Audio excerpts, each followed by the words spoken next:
பட்டாணி உருளைக்கிழங்கு முருங்கைக்காய் போட்டு குருமா எப்படி வைக்கணும்னு உங்களுக்கு சொல்லி தந்துருக்கேன்.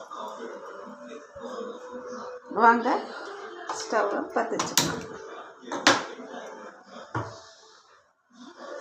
கடாயை அடுப்பில் வச்சுக்கலாம்.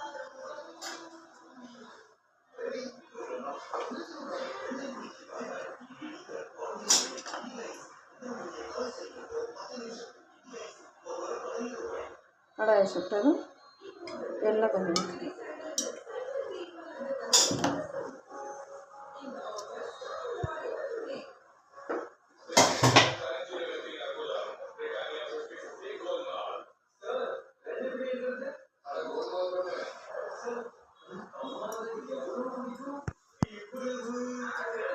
சுட்ட உடனே வெங்காயம் போட்டுக்கலாம்.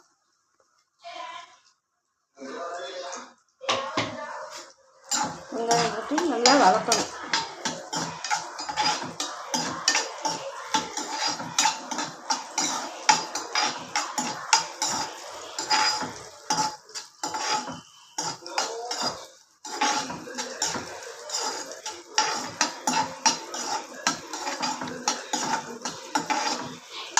கொஞ்சம் வதங்கி வந்த உடனே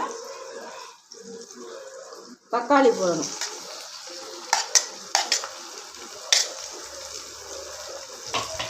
பெரிய வெங்காயம் இவ்வளோ ஒரு வெங்காயம் 2 தக்காளி போட்டுட்டேன். வெங்காயம் 1 தக்காளி 2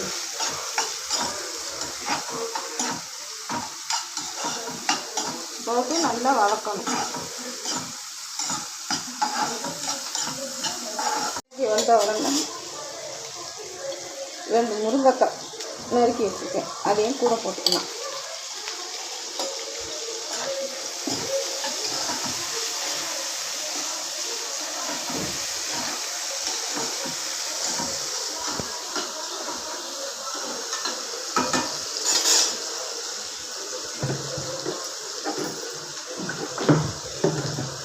போட்டுட்டு 1/2 டம்ளர் தண்ணி ஊற்றி வேக வச்சுக்கலாம்.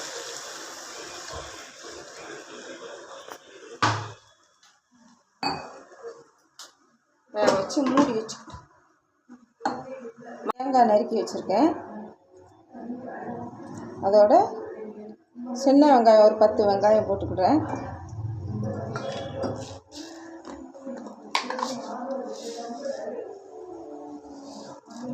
சின்ன சீரகம் கொஞ்சம் போட்டுக்கிடுவேன்.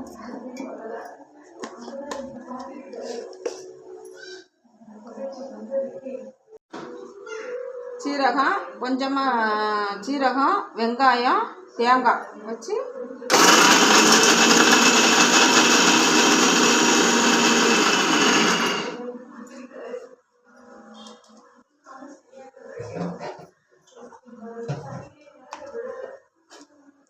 நல்ல மையாக அரைக்கணும்.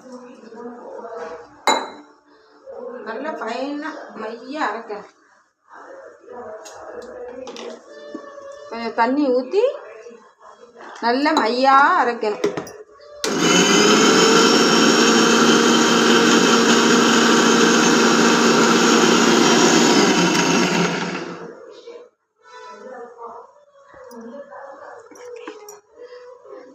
இல்லை இன்னும் நல்லா 4 உருளைக்கிழங்கு அவிச்சு உரித்து நறுக்கி வச்சுருக்கேன். அந்த உருளைக்கிழங்கை சேர்க்கணும்.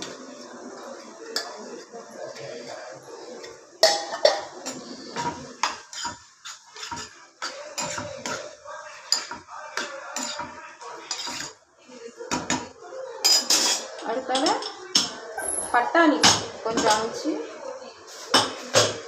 நைட்டு பட்டாணியை ஊற வச்சு அவிச்சு வச்சுருக்கேன். அந்த பட்டாணியை இதோட சேர்த்துக்கிறேன்.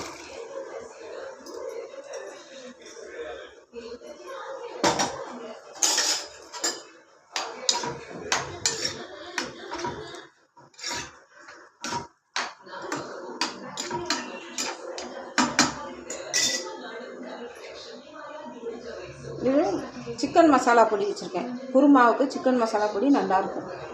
2 ஸ்பூன் சிக்கன் மசாலா பொடி.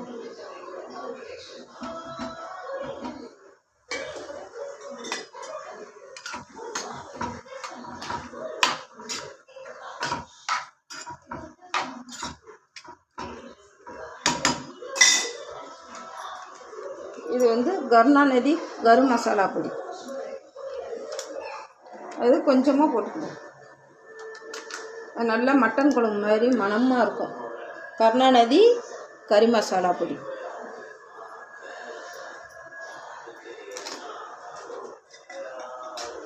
அந்த பொடி நல்லா கருணாநிதி கறி மசாலா பொடி நல்லா மணமாக சூப்பராக இருக்கும்.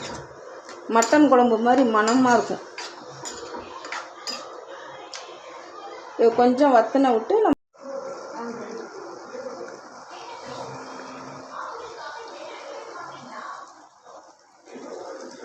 குருமா நல்லா கட்டியாக வெந்து வந்துருச்சு. அதுக்காக தேங்காய் வெங்காயம் சீரகம் அரைச்சி வச்சதை விழுத போடும்.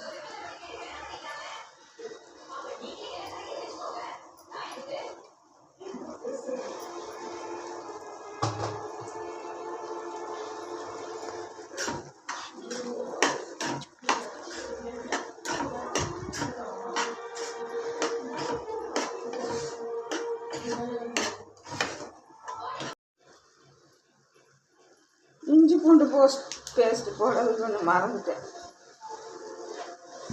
அம்மா மன்னிச்சுக்கங்க, இஞ்சி பூண்டு பேஸ்ட்டு போட மறந்துட்டேன். அதான் இப்போ போட்டேன்.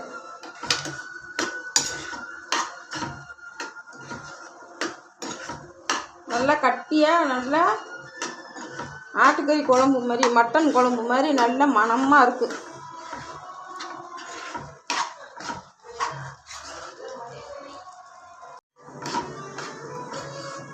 நல்லா கெட்டி ஆயிடுச்சு.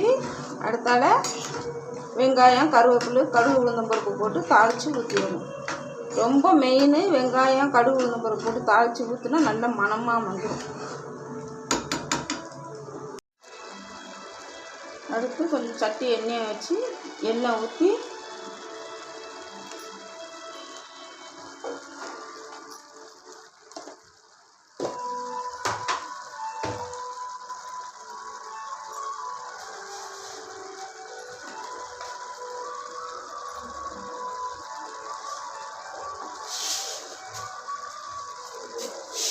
கடுகு உளுந்தம்பருப்பு போட்டுக்கிடணும்.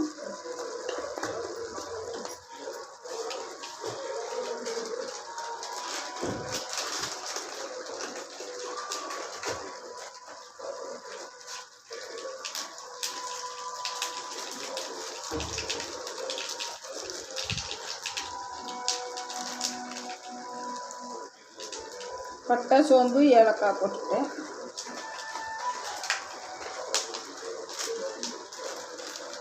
கல்பாசி, பிரியாணி இலை, வெங்காயம்,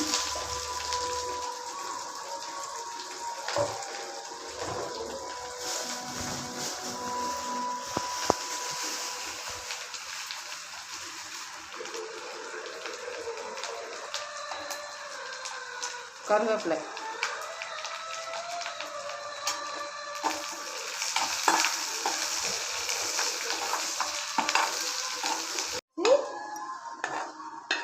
தாளித்து குருமாவில் ஊற்றணும்.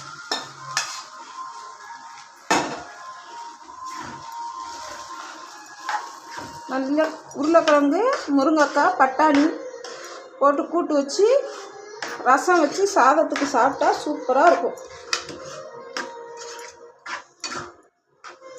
எப்படி இருக்குன்னு பார்த்துட்டு சொல்லுங்கள். நீங்களும் வச்சு பார்த்துட்டு எப்படி இருக்குன்னு கமெண்ட் பண்ணுங்கள். அம்மாவுக்கு ஆதரவு கொடுங்க. எங்கள் வீட்டுக்கு எல்லோரும் சாப்பிட வாங்க. குருமா ரெடியாக அம்மா வச்ச குருமா ரெடி ஆயிடுச்சு. நீங்கள் எல்லோரும் எங்கள் வீட்டுக்கு சாப்பிட வாங்க.